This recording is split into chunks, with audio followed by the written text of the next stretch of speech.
Hi, Yvonne. Welcome.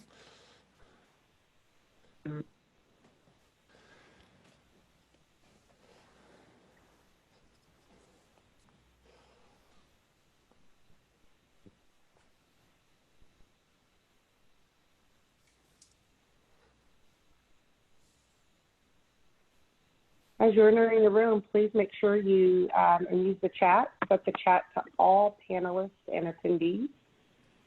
Hi, Megan. From Charlotte, NC. I just had a talk with someone in Charlotte last week. Another Charlotte, Brooklyn, Columbus, Ohio, Allentown.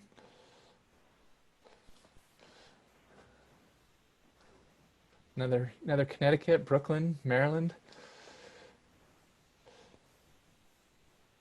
All right, the West Coast is showing up, Seattle.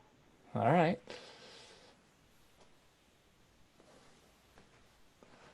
Austin, Greensboro. API.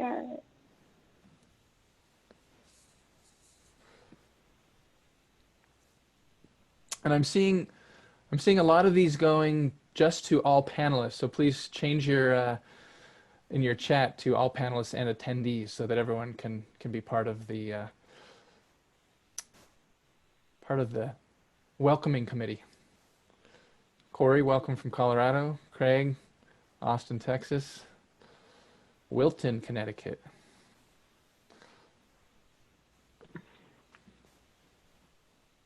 So we'll give folks just about a minute to trickle in here and we'll jump in. Miami.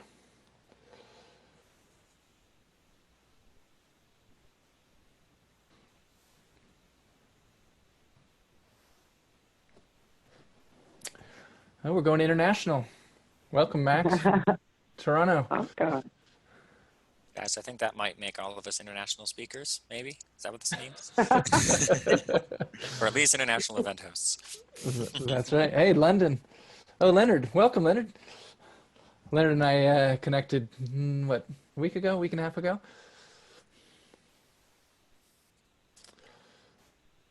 Yes, thank you, Max. Welcome. I'm seeing a lot of my team members from Discovery Education. Megan. I thought I'm based, and I'm internationally known. But I'm known.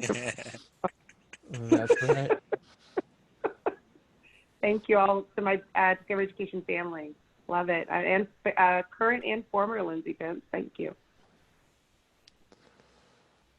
Before we get started, also thank you to Discovery Education for allowing us to use this digital space to host this conversation and meeting. So thank you. Yes, thank you, Keisha, for setting that up.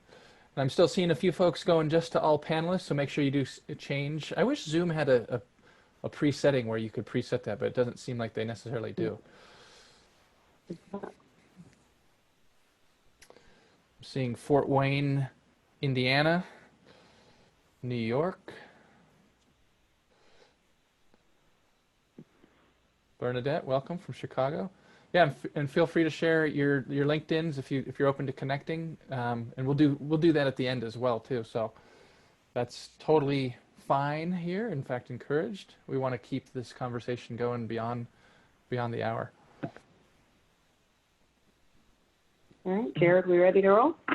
I think so. Yeah, it's what do we got? 2 after or so. So thank you all for coming, and as you're coming in, welcome. If you've shown up on time, we appreciate you, and if you come in a few minutes late, that's fine too. So thank you for being here. So just a little bit of super brief framing, because we really want to make this conversation about the conversation, and really dive into it.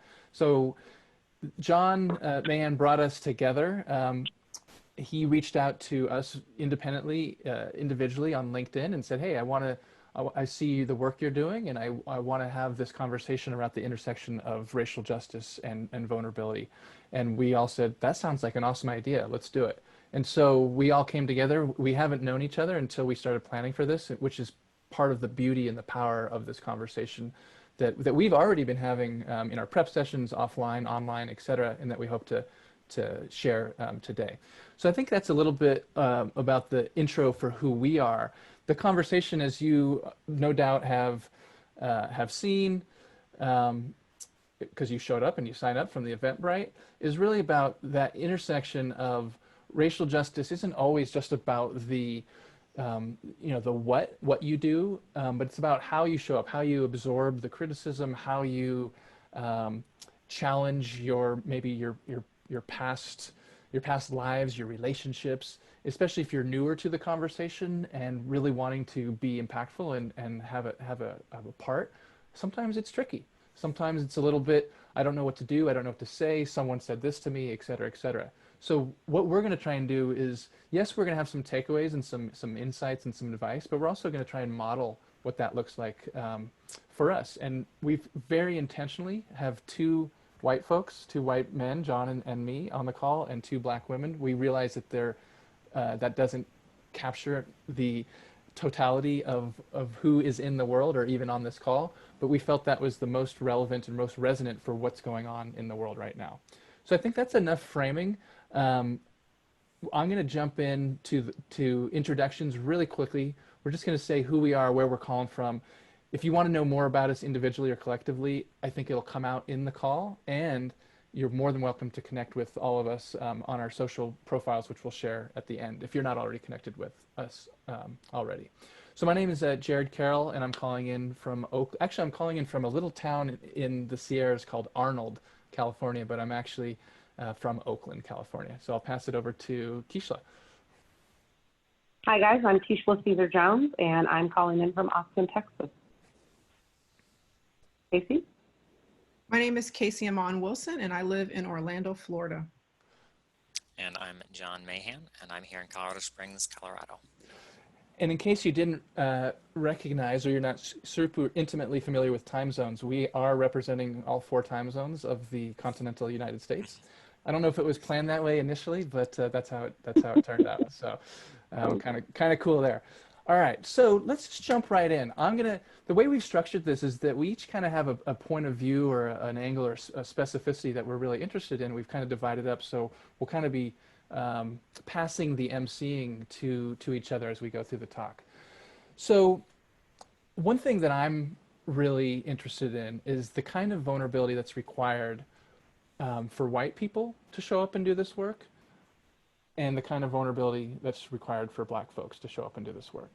So there's obviously overlap, but there's also specificity around that. So how does vulnerability show up for people depending on their racial identity? So I'd love to invite my fellow panelists here and conversationalists to share maybe an anecdote or an experience that illustrates or shows the vulnerability that you've experienced in some capacity doing this work. So I'm going to start with John, just because I know we've kind of shared some of these stories privately. What's an example of something where you've had to show vulnerability that's kind of tricky?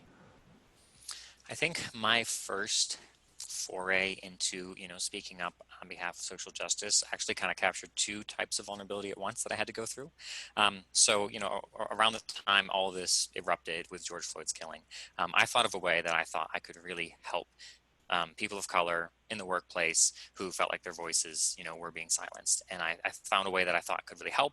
I helped a couple of individuals in my LinkedIn network this way, and I thought, you know what, this could be bigger, right? We could get a whole bunch of people doing this. This could be really impactful. So I got all excited about this idea. I created some content announcing this idea, put it out on my social media pages. I directly messaged half a dozen people who were close friends of mine or close business associates of mine or even family members who I thought would really like to get behind this, right, and help me out with it. And I was all excited for it. And it was just crickets. Like, nobody engaged with anything on social media. Nobody cared. None of the people, I think like one person out of the close friends that I had actually even bothered responding to me. The others just ignored it and pretend they hadn't even seen it. And I suddenly felt this crushing weight of, oh God, people don't have my back as much as I thought they had my back. And then I felt this wave of like humiliation of like, was that a stupid thing to do? Was that a stupid thing to say? Did I just embarrass myself in front of my closest friends and the entire world on the internet? And like, I just wanted to crawl into this hole and like disappear, because again, I didn't know if it was other people failing me and not sticking up for me and helping me, or I don't know if it was I was making a total fool of myself. And that level of vulnerability started coming in, where I realized I was all alone, and I realized I think I just done something stupid. And then the next day, someone who had seen my post on LinkedIn reached out and gave me some, thank God, very gracefully worded feedback about how something that I had said or some of the way I presented myself could be taken the wrong way, right? Mm-hmm. And I realized that, oh crap, they had a point, right? That the way I had phrased my message wasn't exactly correct. So I was able to take that and, adjust my future language. But now suddenly I have these new demons rising up of, oh God, I feel like an idiot. I was trying to help and I just said the wrong thing. And like, I'm so trapped in my own racial biases, I can't even see them all the time. And it really gave me this fear of like not wanting to speak up again, because I couldn't trust myself to not say the wrong thing again and make a fool of myself, right? So that was a very vulnerable scenario. That took some time to work through. And in some ways, I'm still kind of in the process of working through that. I'm still in the process of going through a lot of that now. But in summary, the two types of vulnerability I went through are feeling like I was alone and people weren't behind me, and feeling like an idiot because I said something stupid and making me never want to open my mouth again. Yeah. Well, thank you for sharing that story, and for not not opening your mouth again, for continuing to open your mouth.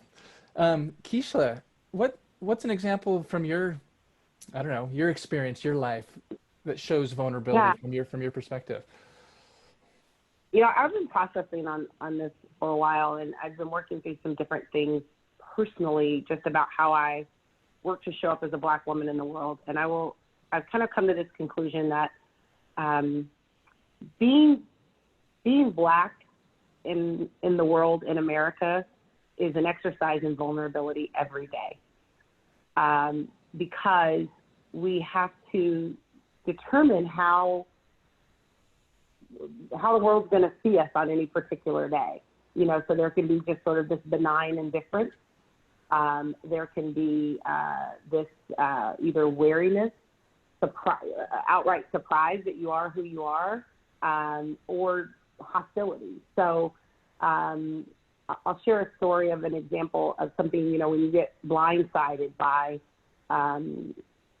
where your existence is, I guess, questioned. I worked at a small ed tech company here in Austin, Texas, and two of my colleagues and we'd gone out to lunch.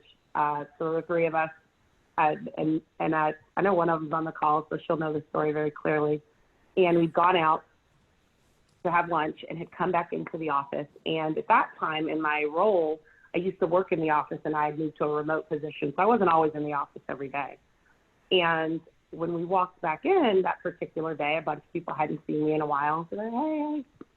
And this one gentleman, white guy, walks up, greets us, hey, haven't seen you in a while, great. He goes, thank goodness for affirmative action. Otherwise, I don't know if I'd ever get to see you. And it was a punch in the gut. And my two friends looked at me. My two white friends looked at me, and they were like, what's she going to do? Like, what's she going to say? What's going to happen? She's like listening to this. And I swallowed it. And then I got to my computer, and I sent him a chat. And I said, hey, that part wasn't cool. Just so you know, when you say something like that to me, that says that I'm not here on my merits. And let me tell you what my merits are. And it was a big struggle. And my friends and I, we talked about this over time, and it happened some years ago.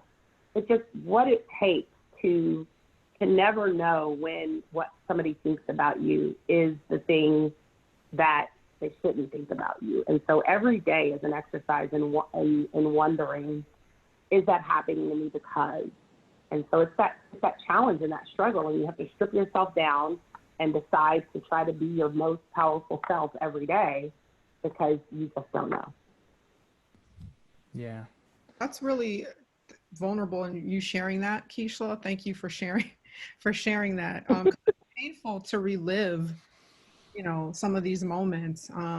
And as you all have been talking, I've just been, you know, thinking of even, you know, the vulnerability it takes to show up and have a conversation like this with dozens of people on the call. And I know among us, I'm the one who does DE&I professionally. I've been doing it for over a decade, giving dozens of trainings to all types of groups of people. And there's always that fear. Jonathan, you spoke to it really well, this fear of, you know, am I going to be showing up and sort of left with no one to have my back, as you said it.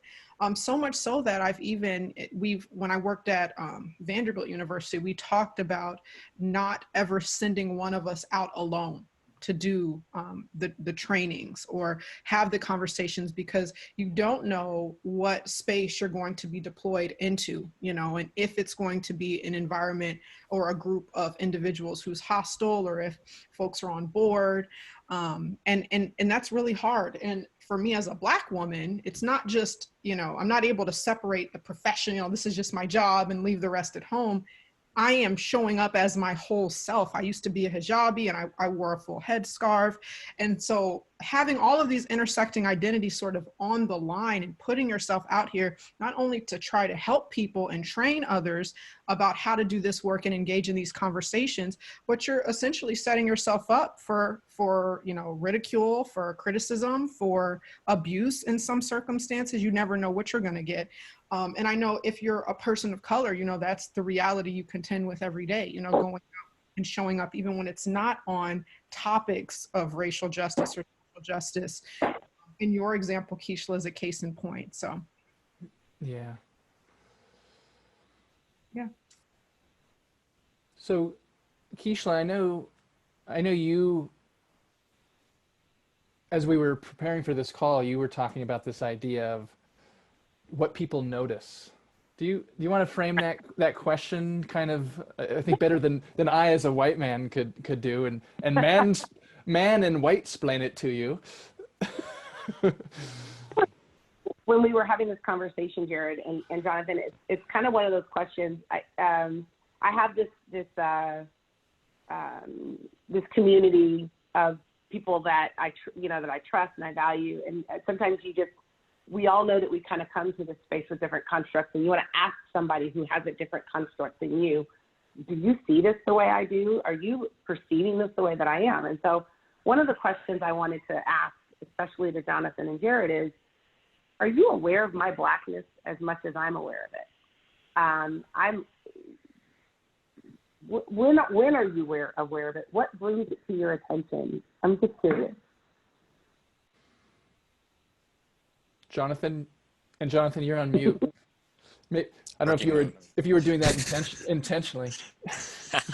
I think it kind of froze up on me, and then I came back to me. I think it muted. Anyways, so I mean, I guess it depends on what you mean by Blackness, right? I used to work in, you know, a retail environment. So the moment a Black woman would walk in the store, I would in fact observe that she was Black, but I would not care at all. So you color your skin, I'd notice right away. As far as your Blackness, yeah, maybe I'd notice, but I don't think I would care right away, right the moment you walked in. What's interesting though is I did some self-reflection on this, right? I think your Blackness would become so much more salient to me the moment you did or said something that I perceived as stereotypically Black.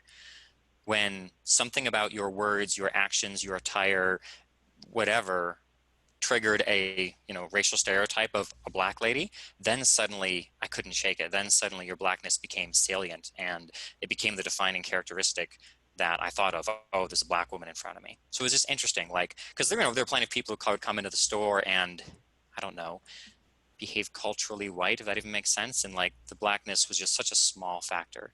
But the moment something about the way you were dressing or the music I saw on your phone, right, because I was in a phone store, or something like that spoke of Black culture and what we consider stereotypical Black behavior, then suddenly that became the defining characteristic that like shaped my perception of you. So I would say that's my answer as far as noticing Blackness. Yeah, that's interesting, John. And to answer the question, you know, Keishla, I think from what I know about John and kind of our sharings and our histories, we've come from kind of similar backgrounds. So like what you shared when I grew up, it was such a homogenous environment, and not only racially, I mean, so many other things that we're not focusing on for this call, but so many things that, yeah, I noticed the one black kid who was in my second, third grade class. Yeah, I noticed the half dozen black kids in my high school of 2,000 people. Yeah, in college, I played college sports. I noticed the one black guy who was on the team out of 40 white guys.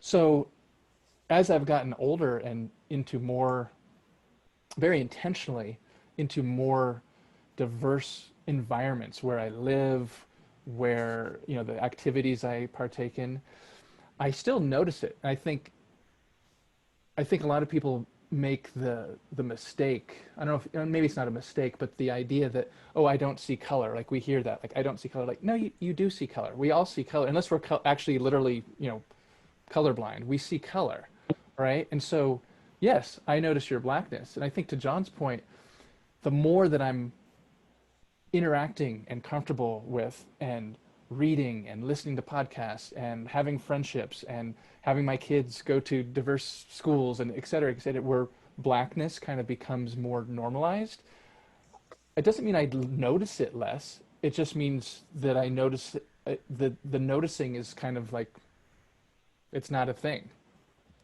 You know what I'm saying?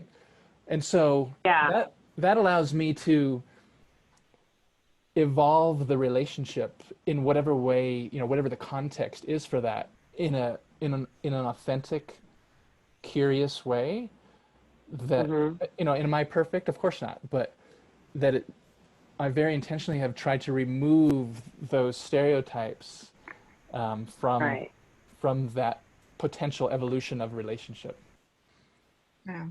You know, Keishla, I've always laughed when you've brought this, sort of smirked or laughed when you've asked this question, because it's so, I guess, out of bounds for me to think of that. You know, I mean, I was raised in a background in my you know, ethnic, religious background from the South Side of Chicago.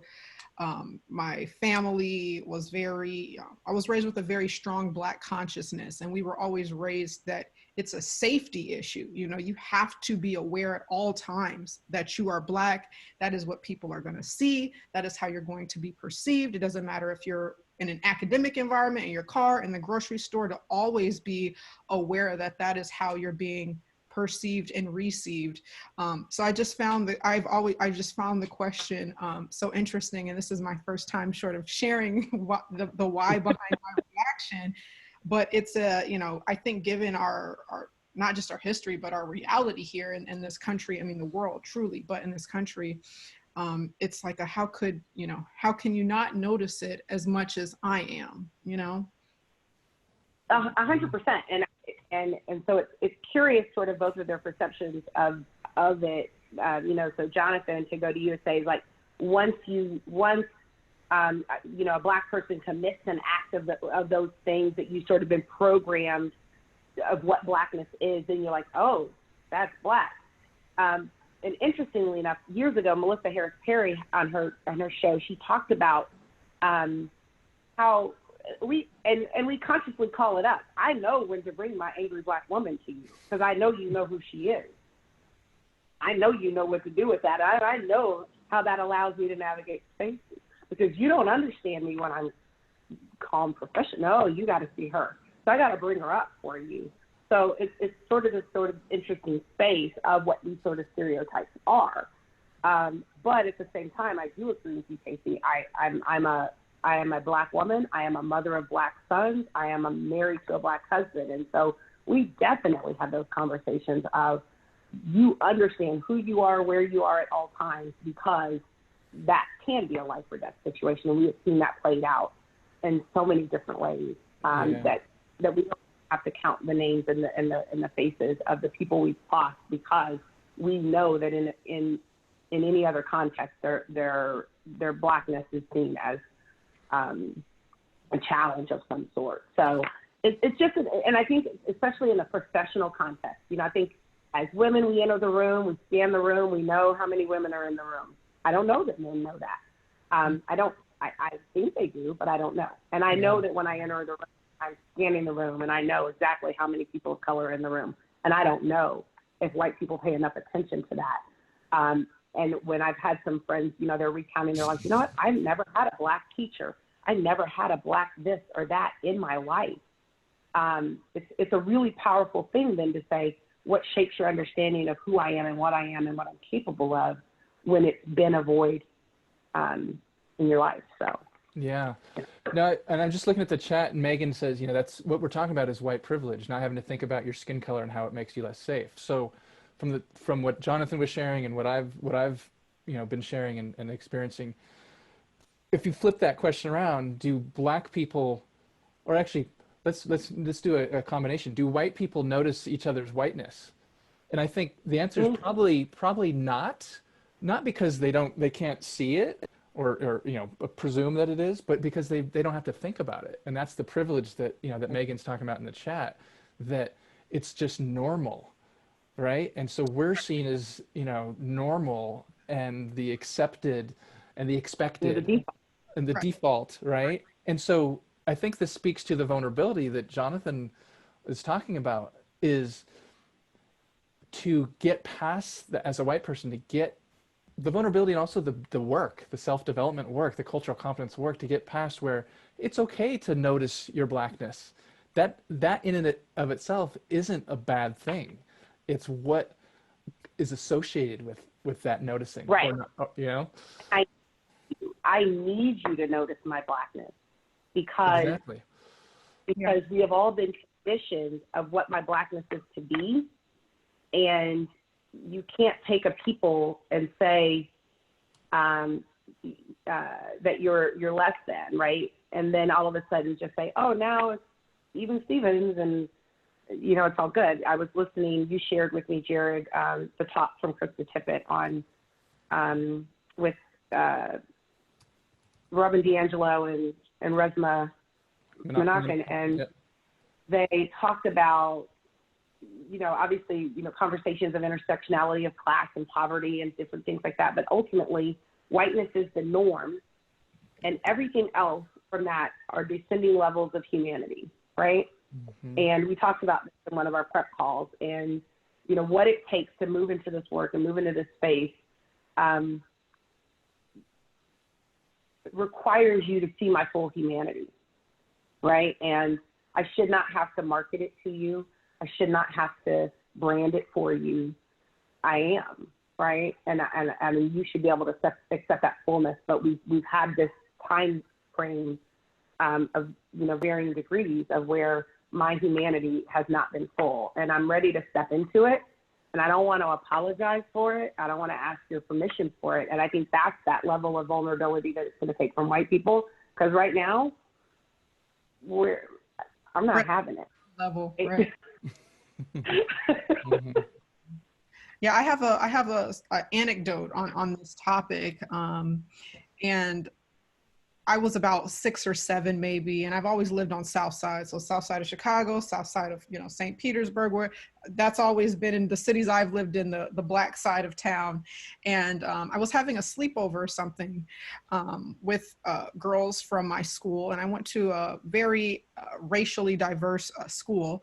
But this particular friend, I'll never forget, her name was Sierra, and she came over to my house, and we were just playing, you know, like 7 or 8, you know, 6 to 8 year old girls do, definitely single digits. And we went to a McDonald's that was, you know, right down the street from my house, and it's still there. It's always been there. And we're inside, and it's packed, and it's all Black people in this McDonald's. And we're standing there, you know, my dad, I think it was there, and we're watching the things going on, lots of stuff going on in this McDonald's this particular night, but that's another story. And she looks and she says to me, Casey, why are there so many Black people here? And I look around and I say to her, I don't know, you know, but just to illustrate that this for her was like, wow. And for me, I was like, how is this her first time sort of noticing this, or know, like, how is she seeing me? Like, you know, I'm Black, I live, you know, my parents are Black, we're here with my Black parents. And so I think it sort of just speaks to this idea of this default setting and the privileges that you hold if you are a member of a dominant the dominant racial. Mm-hmm. Yeah. Absolutely. So I do have a question on an event that happened recently. Actually kind of happened in the last couple of weeks here. So I remember mentioned when I, talked earlier about some of my vulnerability. Part of my vulnerability was trying to do the right thing, misspeaking and messing up. And that made me not want to speak up again, right? Something kind of similar happened. So Jared made a post and the post was, intended to open white people's eyes to the privilege they have, and really beyond that, open, men's eyes to the privilege they have, and able-bodied people and straight people to the privilege they have, right? And there was a Black man who got in the comments and was very upset at Jared. And was accusing Jared and myself, because I kind of engaged too, of not actually caring about the cause, saying this was purely performative allyship, saying this was dog whistling to other racists like us, like trying to undermine and illegitimize everything we were saying. And he even told us, like, people like you should not be in this conversation. You need to shut up and sit down because you're not helping, right? And again, being new to this, that was something I had to wrestle with, of like, oh my God, I think I'm helping, and here's a Black person telling me to shut up and sit down. So my question, for Casey and Keishla here would be, are there some Black people who are making the problem worse and, who are making it harder for white people to speak up, get involved, and use their voice? Because when we make inevitable mistakes, the way that we get reacted to. Is that a fair question to ask? I'm gonna let you go first, Keishla. You'll let me go. So we've been wrestling around this conversation language, and I remember that post because I did chime in on it. So a couple of things. I struggle with that sort of problematic statement of Black people are making it hard for you to help out with racism. So that's still even, and I knew you were going to say it, right? When we talked about this, I knew you were going to say it, and I'm still like, ugh. So, my first response is it sucks to be you, having a hard time with racism, but I understand the intention behind your question. And I do think that, number one, we have to recognize that Black people are not monolithic. Everybody is going to come at this from a lot of different spaces. And I've heard from people who say, white people just need to sit down and listen. And I heard people say, Black people, we just need to do this ourselves, and we don't need white people to help us. I sit in a space where I think you do need to listen, but I don't think that means you need to shut up. I think that we have to process through things, and one of the ways you get at better understanding is by talking through it. You have to use your words. You have to use the words that you currently have and help yourself navigate to a different space of language. And you can't do that if you just sort of sit quiet and take it all in. You've got to work through it. However, I do think that if you haven't done an appropriate amount of sort of self-investigation and research and learning, then maybe you should listen more than you talk. I disagree that Black people can do this all on their own, because ultimately I don't suffer from the disease of racism. I don't have it. It's not an affliction that I have. It is something that really white people have to work out. I suffer from it in the sense that there are byproducts that then may allow me or lead me to function in a way within my own community and spaces as Black people, and we've got things to work out there. But I think there's some things where white people need to be talking to white people. When George Floyd was murdered, I had a lot of people checking on me. How is she? How are you? How are you feeling? And my first thought was like, well, that's sweet. And then I thought, well, dang, aren't you just as feeling jacked up as me? Didn't you see what I saw? Like, how is this something that only Black people should be stressed out about? Everybody should be stressed out about what we saw. And then I got to a point where I said, you know what? I really need you to go check on your white friends, because I get it. I'm good. I'm woke. I'm here. Go check on your white friends who are going to be the ones, but what happened before and all these other things. And so I feel like, yes, it's going to be hard. because racism is hard. And so there's not going to be an easy path. You are going to say wrong things. And there are going to be some Black people that will tell you to sit down and shut up. And then there'll be Black people that say, keep talking, keep working at it. And you can't allow any one data point to move you in any other way. You got to take the totality of it all to help you work through it. Yes, taking a deep breath here, because every time, like you said, this question, we've talked through, the question. There's so many, things with that question. But the first point I'll make, and John, you and I sort of spoke about this individually, is that, white people don't get to tell Black people how to feel when it comes to this work, period. I mean, so that's number one.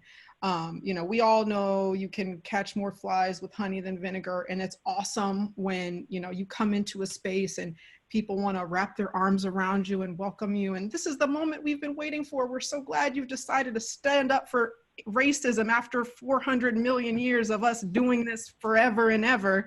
But you're not always going to be welcomed with open arms and a ticker tape parade and a warm hug. And you need to be okay with that.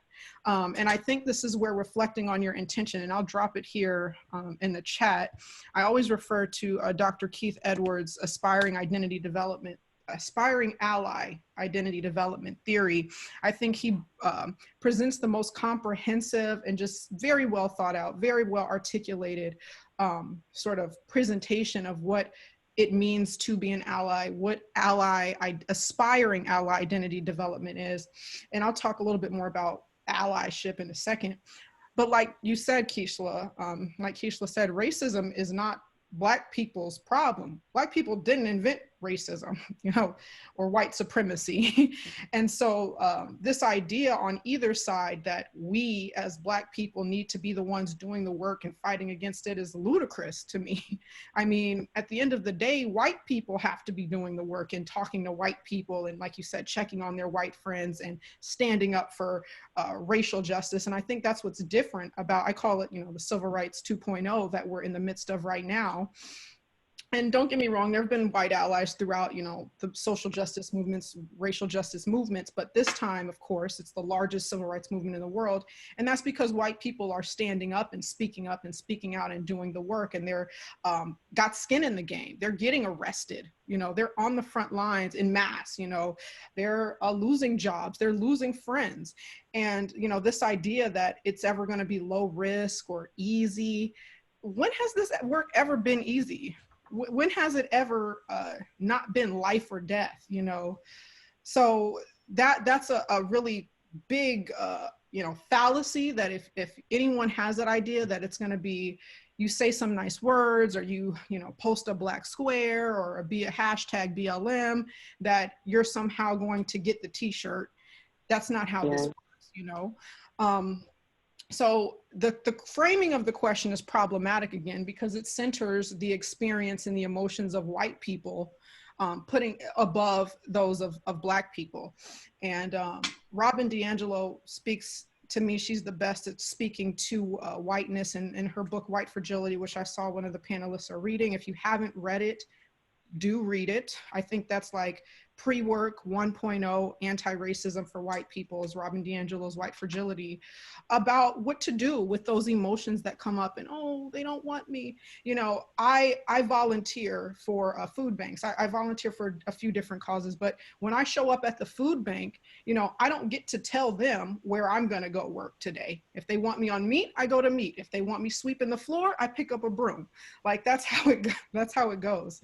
And on this idea of emotions, one of the sort of analogies I drew with Jonathan, and I'll share it with you all here, is because I think we're all parents here among the panelists, and so when your partner is in labor, right? We understand that he or she or they is going through hell. They're in pain, they're suffering, they've been, dealing with this burden for months and months and months, and you're there to support, you're there to feed ice chips, you're there to get your hands squeezed off your wrist, you're there to get called names, get cursed out, whatever it takes to get through this moment. And you don't get defensive. You don't shoot back. You don't say, F this, I'm out of here. You're being too mean. You're not saying it nicely. Like, we accept it in that frame and in that context, right? And so it's the same thing. I mean, Black people, people of color, marginalized identity holders have been suffering real injustices, real pain, real suffering daily for years and years and years. We're hurting. And so this idea that it's always going to come, you know, wrapped in a nice bow is just not realistic. And again, it's been said by you, Keishla, it's been echoed here. When it comes to what feedback to integrate and what not to, I mean, that's an individual context-based choice that we all have to make. All feedback isn't good feedback. Just because a Black person says it doesn't mean that it should be integrated, you know, and it's an individual thing. You have to ensure that you are constantly doing the work of self-reflection, questioning, cross-referencing with this aspiring ally, and checking your intent, and more importantly, checking your impact. And if you find that you're checking the boxes that you need to check, you keep on pushing, because it's not always going to be well received. And we might say something here today, and then you go and do the same thing in another setting, and you're kicked out the building, and you've got to be okay with that. Yeah. You gotta. So Wow. good. So good. I mean, I don't even know, like, we should just end the call right here. Like, that was awesome. I mean, you brought up, I Add on that. I have, oh yeah, go ahead, Keishla. Okay, real quick, I just want to say, and I said this to somebody, you have to care more about the work than you care about looking like you're doing the work. Yeah. Or Yeah. as I always say it, people are more concerned with being called racist than actually being racist. Mm-hmm. You know, we can get into a whole other thing about this idea of I'm not a racist. You are racist, Right. like you are. But you don't want to be called out for being racist, right? Right. For your Right. racist ideals and your racist beliefs and your racist practices. So yeah. Yeah. No, so good. I just want to make one comment and then transition us to actually the last kind of talking point, Casey, which is yours in a minute. That's, to me, like this, like Jonathan's question and how, you know, Keishla and Casey, you answered it, speaks to the vulnerability of, you know, and I'll speak for myself, maybe for you, Jonathan, maybe other white folks, that, you know, we like to think of ourselves as competent professionally and whatever we do, and we want to, you know, maybe it's ego, maybe it's, who knows, extroversion, who knows what it is, and we want to be out there, and we have to realize that we have to understand that we can't center ourselves in the work, and that's a tricky dynamic, especially if you really want to be active in the work and contribute. How do you do that without centering yourself and your emotions and your feelings? And you have to absorb that criticism. And that's, for me, been my key to my journey, is absorbing the criticism and taking it and hearing it and cross-referencing all the things you said, cross-referencing it, reflecting on it, and then using it to influence how I move forward, not just as a, you know, he said this, so I'm not going to do it, or she said do this, so I'm going to keep doing it. It's not that linear. It's all integrated, and I think that's the vulnerability, is sitting with that lack of clarity, because you're not going to get just the answer ever. Yeah. Well, even So, like this, people come to webinars and trainings and they leave frustrated that they didn't get like a how-to, like a checklist, like you got the certificate of completion on how to be an anti-racist, and it's just, it I doesn't just, work. It it doesn't. baffles me, you know. Yeah. And I do, and sort of segueing into that larger discussion, you know, about allyship. And if either of you want to jump in, please do. But I want to sort of address, you know, some of the questions here that I think relate. And one in particular, and I think this gets to the heart of vulnerability, and even to Jonathan's original story that he shared, is about how do you make people care? And other people have different answers to this question, but to me, you can't make people care. I mean, that goes for any issue, right? Like, we can talk about, you know, saving the whales, we can talk about, you know, anything, the famine, you know, food injustice, it doesn't matter. You either have it in your heart or you don't. But that doesn't mean that there still can't be substantive changes made, especially when we're talking institutions and systems, right? And so, like, I like to work with organizations to help them get the quantitative, right? So for people who aren't bought in on the qualitative side, they're not bought in emotionally or on a human level, there are ways you can still move the needle. The point, my foundation here is that you have to know your why for doing it, and it has to be right. If you're just doing it to, like they say, performative allyship, that's a term that I think is relatively new, to, signal that you're woke or whatever it is, that's not going to affect any real change at all. So I think focusing your energy and attentions on the folks who do care, who are well-intentioned, but maybe the impact isn't landing, or they don't know what steps to take, or not sure of how to move. I think that's where we can create the critical, momentum that's needed to affect real change, not on the people who are just going to go down to their grave saying, what they're saying and doing what they're doing. Yeah. So good. I know we had one more topic, and actually there's a question in the Q&A that actually segues right into this last topic that we were going to talk about. And it's actually a good segue because we did want to give another 10 or so minutes for questions. So someone in the chat, anonymous attendee, and I'll let you answer this first, Casey, because this is what you wanted to bring to this discussion.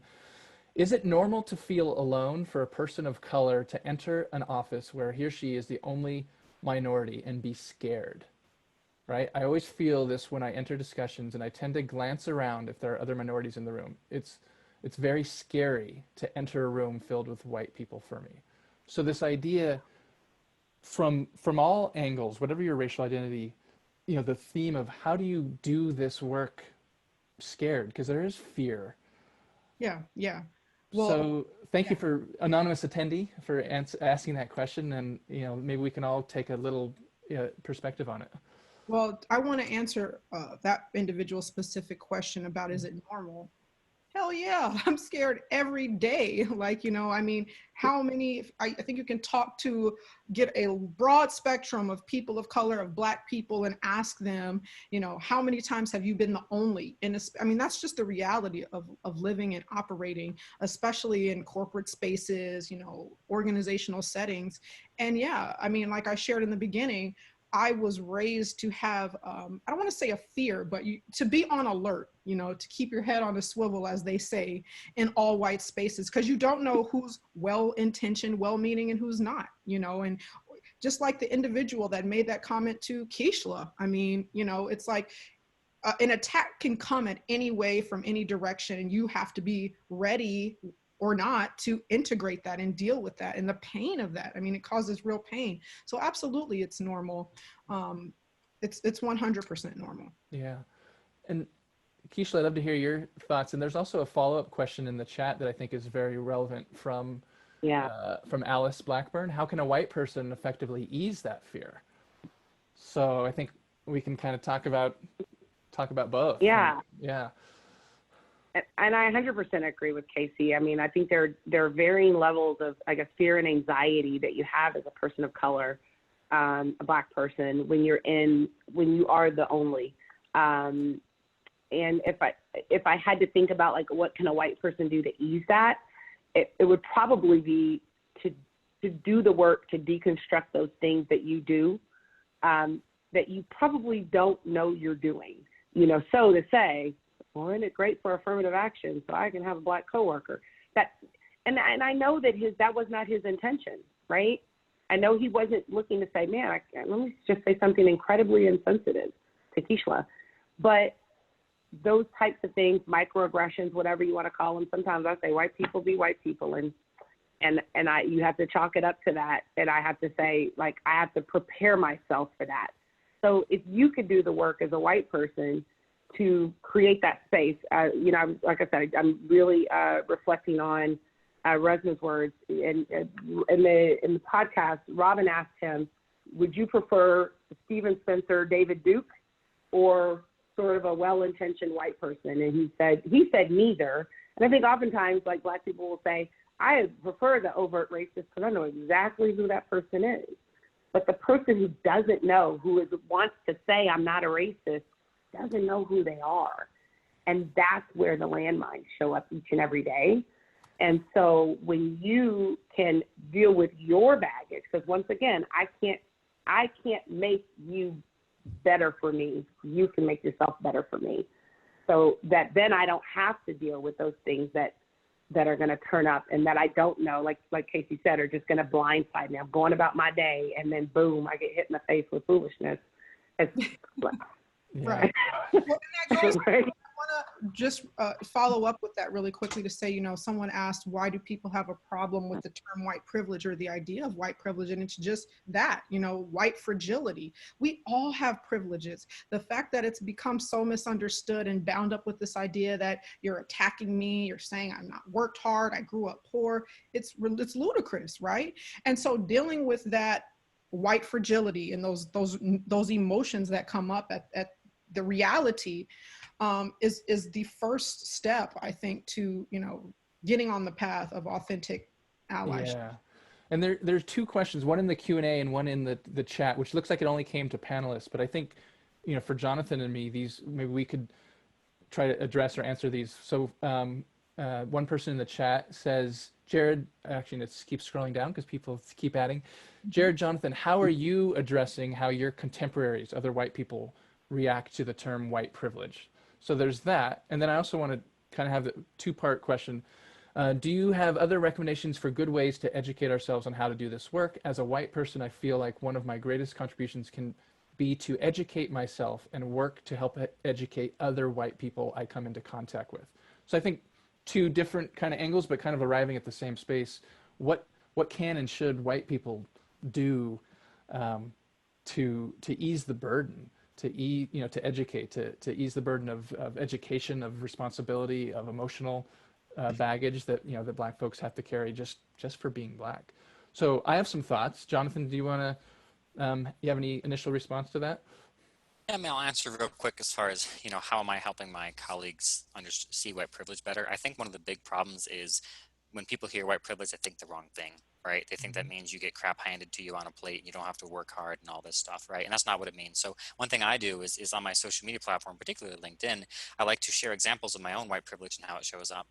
And that way people can understand, oh, okay. Because honestly, I truly believe if everyone really understood what privilege is, whether it's white privilege, straight privilege, able-bodied privilege, there wouldn't be a lot of pushback on it. It's a pretty simple concept. It's pretty easy to understand, right? We all aren't dealt the same deck of cards when we're born, and we just got to do the best we can with what we have. But acknowledging privilege is acknowledging that, the hand of cards I got dealt was a little bit easier to play with than the one you got dealt. And that's all it is, right? So for me, sharing examples of my own white privilege, I think helps my white contemporaries understand what it is and get more comfortable with accepting that it's real and not seeing it as some kind of accusation against them. Yeah, no, great. And that's, I think getting to that point is the vulnerability, right? So when you're new to this work, that might be hard for some people. And that's what I've been doing for, 10, 15 years as well, right? Trying to use myself as a model to model that public vulnerability, whether it's on social media, in social circles, offline, family circles, friendship circles, and to the question in the chat around as a white person, greatest contribution to educate myself. We've brought up Robin DiAngelo a few times, and she said in this chat I heard with her and Reza Menachem last Friday, towards the end, she said, white people want to start with strategy. And it doesn't start with strategy. It doesn't. Like Casey, I've given so many presentations and workshops and all the things, and I'm kind of moving away from those in my work because people want the strategy, they want the takeaways, and they don't want to actually do the work. So they'll listen to the theory and the philosophy, and they go, yeah, okay. So we got 10 minutes left. What are the takeaways? Right. And it's like, I'm not just going to give you a laminated, highlighted, bold thing that you can put at your desk so you can, you have to do the work so that this stuff comes natural. Yeah. So when you're in a meeting and you see something, you can call it out.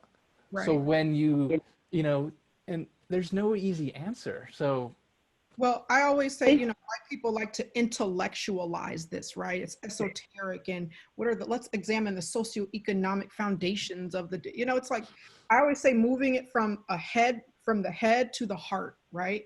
This isn't, yeah, we can, you know, all of that's fine. And I love a good intellectual debate every once in a while, but this is about me as a human being. And so getting on a human level, when we talk about what does doing the work look like, it looks like at your, you know, 4th of July picnic that you're having with your white family, having conversations, you know, it looks like not being afraid individually or collectively to examine, wow, this makes me really uncomfortable. Why does this make me uncomfortable? What do I think this person or this is saying about me? You know, getting face to face with the ugly truths, only then can you know, I always say you can't dismantle a system you don't know what it is, you know. Yeah. And so the work, you know, I always say the journey looks different for everybody, but the starting point is always the same, the self. And we'll be sharing out a list of resources with attendees or with the registrants to that individual's question, just a compilation of things that we enjoy, that we reference here, that we find useful as far as like where to go besides Google. Which is a good resource. Deepen your knowledge and understanding. Yeah.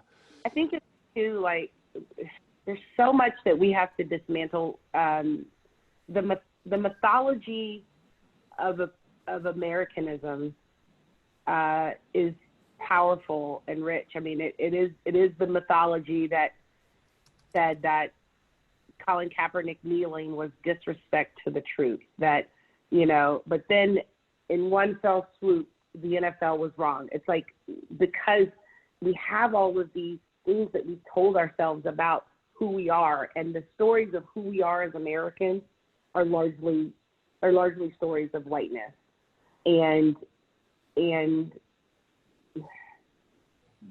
Blackness or people of color.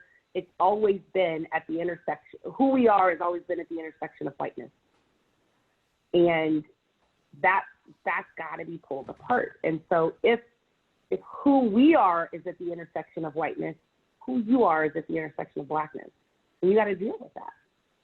Yeah, I love that. And so, yeah, as we wrap up here, and I kind of lost it in all of my rantings, but this idea of do it afraid, I say it every time, do it afraid. I grab this off my shelf because I keep it framed here.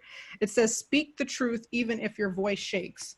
So you don't have to have the right words. You don't have to have read all the books. You'll never arrive. It is a constant journey. I've been doing this professionally, just professionally, not personally. That's been a lifetime thing. For over 10 years, I still make mistakes. I still say the wrong thing. I still get intimidated when I'm talking to CEOs or other people who've been doing the work longer than me, or people who've written more books and all of that. You have to do it afraid. It's never not going to be uncomfortable. It's never not going to be ugly. And I love what you said, Jonathan, about privilege being so uncomfortable. You know, right before we got on this call, panelists, we were talking about lighting and struggles with working from home. And I was like, oh yeah, I just throw up a ring light, no big deal. And Keisha pointed out, you know, well, with folks who wear glasses, it's not that simple. And I was like, you know, me and Jared can relate. Can't relate. I don't wear glasses. I don't think about it ever. Privilege, you know, in our trainings, we talk about right-handed privilege. Any lefties on the call here? You know how difficult it is. You know, my husband has to pay extra money for golf clubs that are left-handed, for kitchen utensils that are left-handed. You know, there's a real price tag on privilege that I don't ever have to think about that. School desk, notebooks, you know, you name it. And so I think sometimes zooming out of the racial lens to explore some of these more difficult topics can really help people. Or like the analogy I used about going into labor, you know, bringing it down to a human level, and then you can sort of zoom back in to applying it from race. You know, with white people, especially women, white feminism really resonates. So you say, you know, hey, you know, this is, you take a lot of issue with, you know, mansplaining and this and gender discrimination and the wage gap. Start there and zoom back out and say, you know, if you can apply it in this context, you surely can apply it in the one over here. So I love what people are saying in the chat, and we want to leave time. We got about 5 minutes to answer A few more questions. I love the commentary that's happening on the handedness, the glasses wearing, and I share, I'll try to share it in our resource list, the privilege wheel. I think if you Google the privilege wheel, though, it'll come up and you can sort of see some of the different identities that where you hold privileges. We all hold privileges, and you can just take stock of them. And that's a great starting point where we talk about places to start with. Where do I go from here? We'll start with your privilege, and I think because of the misunderstanding and white fragility and the baggage around it, we've gotten this idea that privilege is bad and having privilege makes me a bad person. No, we all have privileges. It's what you do with it.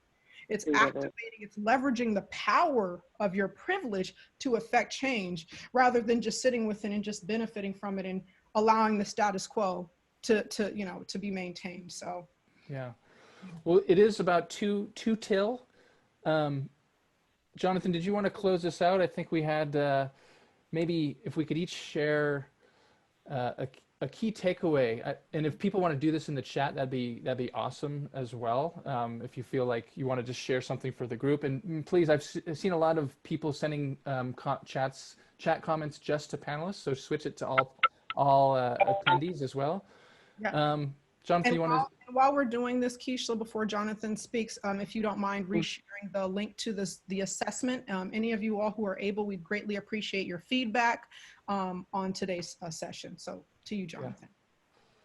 So something I actually, have been noodling over even just as we've been talking is, back to my original question that I asked about, are Black people making this harder, right? You've done a very good job of educating me, making me realize that focus is in the wrong place. But despite that truth, I think there's another truth, which is you will have a better time changing people's opinion if you use grace and compassion and understanding and patience. But we can't expect Black people to always do that, which means I think that burden falls on us as white allies. When we see a conversation happening online and somebody is showing their white ignorance, I think as much as it might be fun for us to light up and tear into them, because we are more able to have a patient conversation because we don't have the same emotional baggage tied up, I think there's an extra responsibility on us to be the ones who are patient and explain to our white counterparts what's going on and why their view is problematic calmly, because it's more possible for us to do that, right? Some people of color, because of their emotional baggage and trauma tied up with racism, can't do that, which means I have to change how I show up online. A lot of times online, I show up and I want to tell people just what's wrong with them and what they're doing wrong and all these things, when I don't think that's the best way I can show up and participate, right? I think the best way I can participate is through being calm and being patient in the way I interact online. So that was kind of my takeaway from that. So I realized how much more responsibility I have now. Yeah, for me, it's about related to the self-reflection and the self-empathy around realizing that white people often think that they don't have a story about race because most of their stories about race are actually non-stories because of some of the things we've talked about of privilege and not having to think about it. So as you're starting to reflect on how do you make an impact, how do you show up more vulnerably for racial justice, look back at your life and see where, if I look at this at a little bit different angle, there actually are stories of race that maybe now that I have a little bit more awareness, I see the story. And then from there, you can move forward with that new perspective on yourself and how you interact in this conversation. Totally. For me, I always just leave people with what I said already. Just do it afraid. Just start, just do the work wherever you are, take the next best step. Capacity shifts. There's so many things, people are like, oh, there's so many, problems. There's so many things to care about. It's just like cleaning up a really, really messy house. If you have kids, you can even relate more. You just start with one thing, you just pass something, you pick it up, you start with the kitchen and you just do it. It's going to be difficult. It's going to be hard. You will be misunderstood. You will lose relationships. You will lose maybe more than that, but that is the work. That's what happens, when we're talking about something as systemic and endemic as racism. So do it afraid. Yeah, you guys just hit everything so well. And I would just say, always check yourself. If you're comfortable, you're probably not in it. And that, you know, I say that to myself about, you know, when you're working out, which you guys know I don't do that too much, but I'm working on it. But the growth happens when it hurts. Absolutely. Your body's not changing if it feels like normal. And so I think that's where the space is. It's going to be painful, as Casey said. And but give yourself some space and grace. Take care of yourself as you work through this. I love what Jared said about if you really step back and you look. I always, you know, when people tell me, I never knew this was happening, I'm like, really? Like, I think if you really, really take a look, you do see what's happening. You do know what's happening, and you have a chance to be a voice. And it doesn't have to be, as Jonathan said, you can bring people along and open a dialogue and help. And are you going to catch everybody? Nope. And you will lose some people, but I bet you'll gain more than you lose. And just remember that. Yeah. Well, thank you everyone for joining us today. As Casey put in the chat, there's a survey. Always want to know what we can do better, what we can do differently.